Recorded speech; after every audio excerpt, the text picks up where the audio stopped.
Hello, friends, and welcome back to Malicious Compliance Stories. Today's story takes us back to a struggling seaside town and a brand new bar that looked promising on paper, but was rotten behind the scenes. It starts with a desperate job search, a suspicious interview, and a role that carried far more legal responsibility than it should have. What follows is a slow collapse driven by ego, alcohol, and people who believed rules only applied to others. But before we begin, best way to support our channel is to leave comments, like, and subscribe with the turned on bell so you don't miss the new video every single day. Here we go.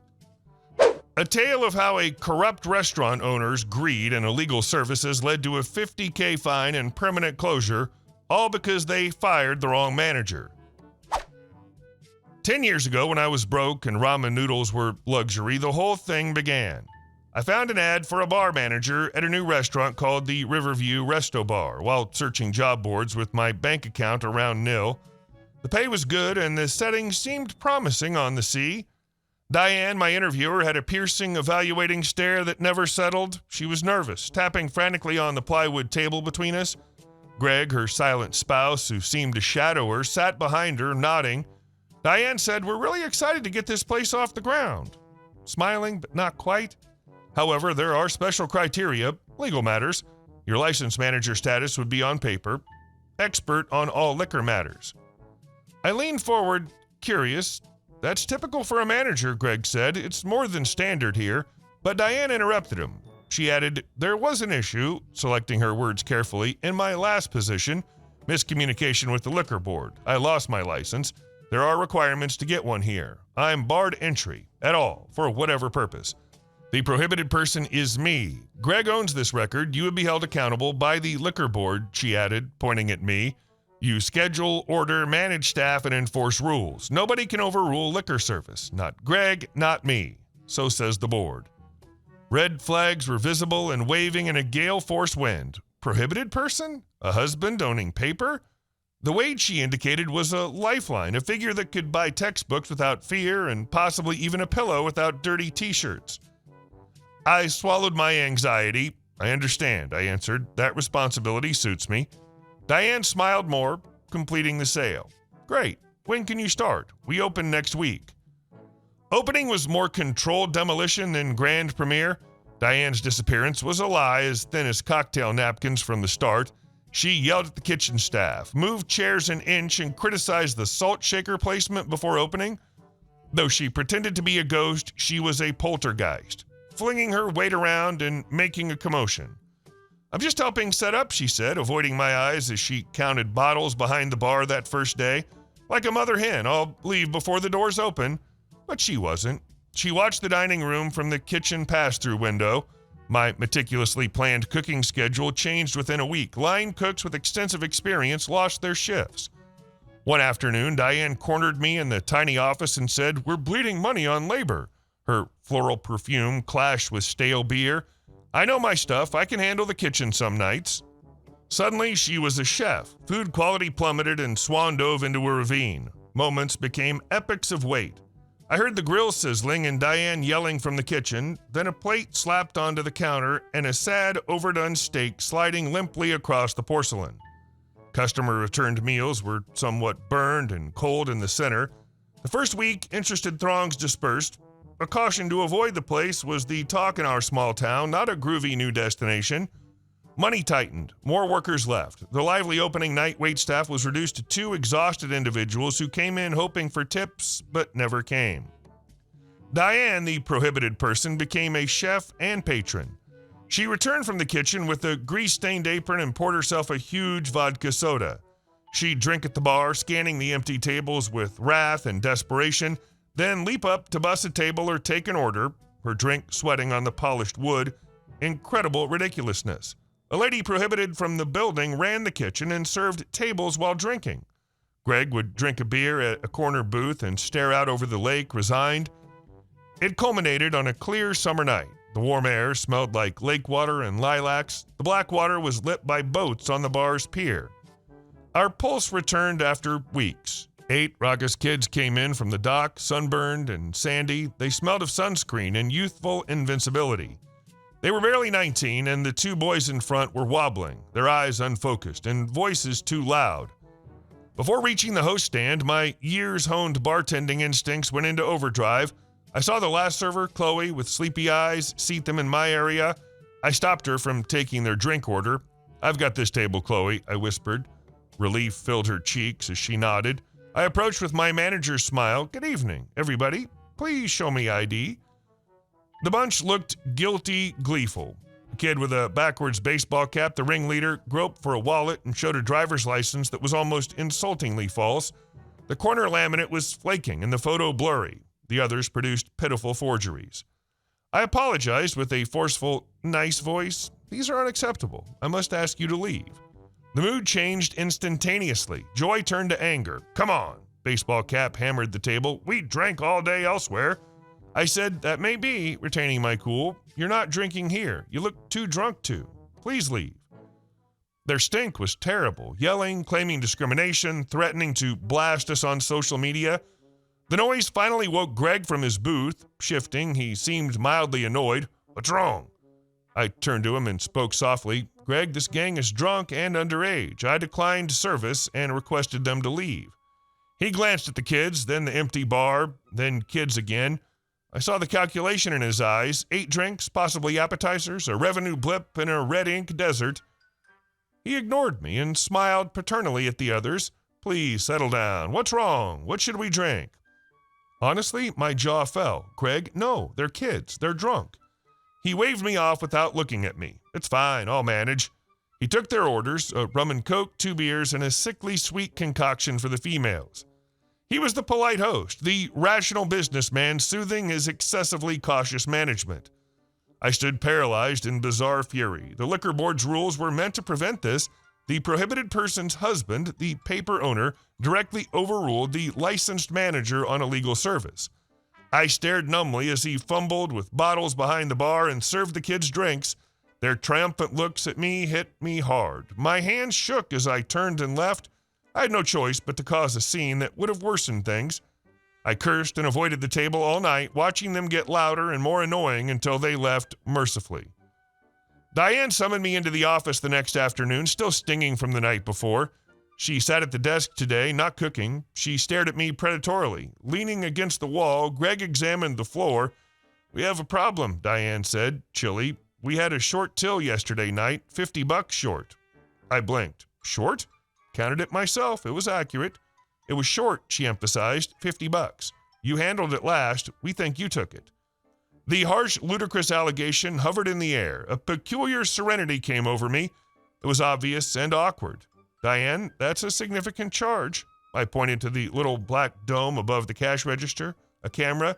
It syncs with the POS timestamp. We can watch the footage now. It'll reveal the cash's fate."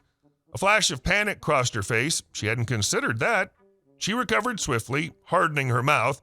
"The camera broke weeks ago. No big deal. No thieves allowed. Fired. Clear your locker and leave."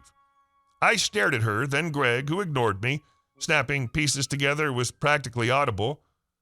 This was not $50. I refused to breach the law for them. I became a liability, a reminder of the rules they paraded. Firing me for theft was a simple, clean solution without admitting guilt. "I didn't steal anything," I responded quietly. "Just get out," she said. My heart burned with injustice as I left. They were angry about the falsehood and the cowardice of creating a bogus crime to cover up their actual ones, not just getting dismissed. Driving home, my mind raced. I remembered the liquor license requirement: hire a manager with 5+ years experience and a smart serve certificate to run and manage the bar. If I wasn't manager, their license was a lie. I witnessed all the other lies. After getting home, I found the Alcohol and Gaming Commission email address. A thorough, factual statement was typed. I detailed my hiring, prohibited person requirements, managerial job, and false pretenses termination. I noted Diane's continual presence and involvement, her working in the kitchen and serving while drinking, the methodical staff cuts, and Greg's serving of alcohol to clearly drunk youngsters the night before. I submitted a formal declaration and any relevant evidence. The reaction was astonishingly swift.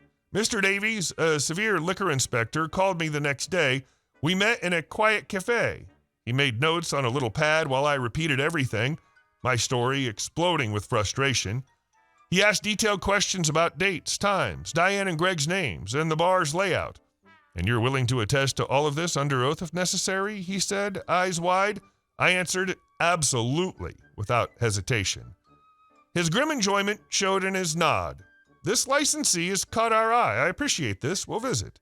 He was serious about the visit. I learned from former coworkers that Mr. Davies and another inspector had arrived unexpectedly 2 days later on a dead Tuesday afternoon. The jackpot was won. Diane, the prohibited person, was on site and polishing glasses behind the bar. She was working in the kitchen when they spotted open alcohol containers. They readily matched the timestamp of Greg's hefty transaction with my statement to the miner's night sales data. Chloe, the horrified waitress, verified the whole shady story. The mound of breaches was an Everest of negligence and lawlessness. The hammer struck forcefully. Liquor license suspension began immediately. Their fine was over $50,000, which made my mind spin. It was fatal for a struggling eatery. They couldn't pay. They were compelled to close permanently within a week. The Riverview Resto Bar, with its lovely pier and possibilities, became a gloomy, silent shell and a town rumor. Personal and terrible repercussions. Diane grabbed my cell number in her wrath. She snarled when voicemails arrived. She blamed me for her life and business failures. The notes were full of artistic obscenities and scary threats. One ended, "You better watch your back. People like you can't escape clean." I saved them all, reported them to the police, who took a mundane report and changed my number.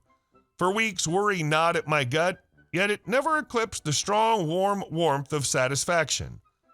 They played a dumb, greedy game thinking the rules were for others. To hide their massive corruption, they accused me of a little misdemeanor.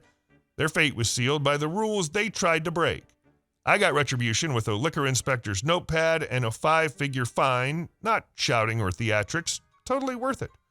Every panicked voicemail and anxious moment was worth seeing Diane's hollow, desperate eyes replaced by the law's cool, unbiased judgment she thought she could ignore. After the pier quietens, the story stays with me as a reminder that sometimes the best retribution is giving the right person the truth and watching the house of cards crumble. It's not in the sense of, wow, this is a crazy coincidence that this story's insane. Rather, it's in the sense that this location should have never been available to the public. The entire prohibited person structure is already questionable. And then they immediately disregard the regulations that they made you accountable for implementing? This sets the tone for the entire situation. In spite of the fact that she's legally prohibited from entering the grounds, Diane continues to work, drink, and manage the kitchen. However, Greg continued to serve plainly intoxicated minors after you shut down the establishment. At the precise moment, everything went from being complicated to being illegal.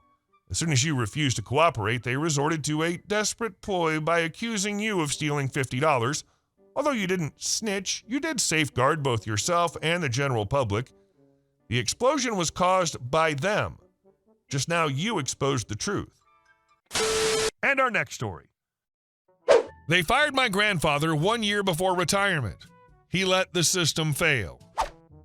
My grandfather never thought of himself as an important person. If someone asked what he did for a living, he'd usually say, "I'm the guy they call when something breaks." When I was a kid, I assumed that's how all adults talked about their jobs. Now I realize it was more of a warning than a joke. He worked at the same company for almost 30 years. Not a manager, not an executive, a technical specialist who understood the system better than anyone else. When things broke, when a client was already on the phone yelling, when a deadline was about to explode, they called him. He showed up, sat down, and quietly made sure everything worked by morning.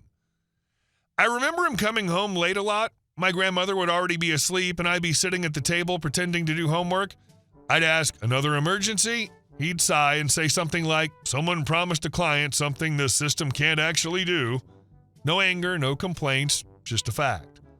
The strange part was that when everything started working again, no one thanked him. In meetings, managers would say things like, "Great teamwork, strong leadership, well-managed response." My grandfather sat in the corner and stayed quiet.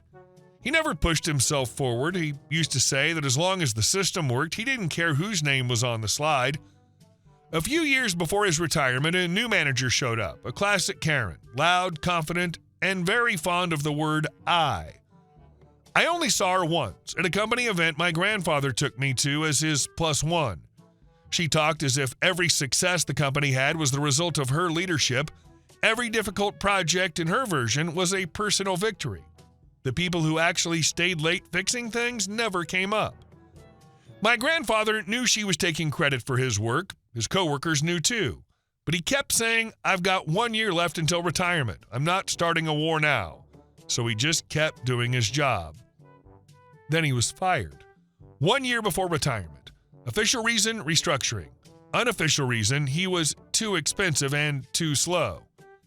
I remember that day clearly. He came home much earlier than usual, sat at the table, and stayed quiet for a long time. I expected anger, maybe yelling. Instead, he just said, "Well, now they'll have to handle it themselves." He didn't file complaints, he didn't sue, he didn't send long emails, he just left, and he stopped fixing their mistakes.